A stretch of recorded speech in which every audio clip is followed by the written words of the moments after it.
Is it my understanding then, therefore, that at this point in time, applicant number 2, 4, and 5 are not ready to move their application because their affidavits are not ready, and that will be done on the next appearance.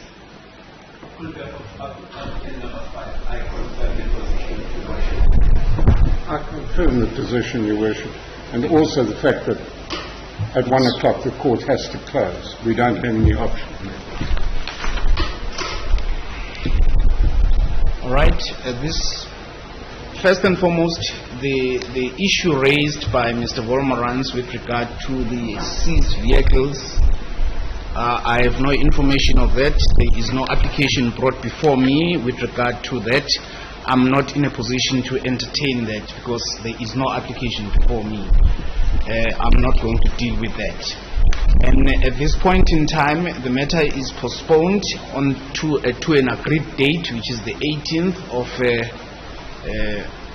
March, next week, Monday, for further proceedings. Applicant number 1 to 5, please rise. Matter against you is adjourned until the 18th.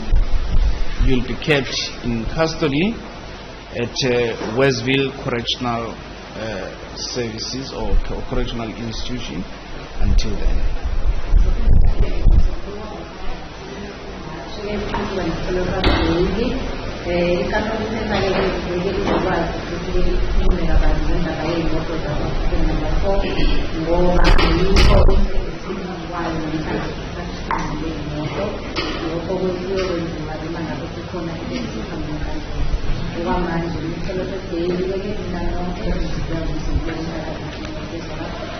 Yeah.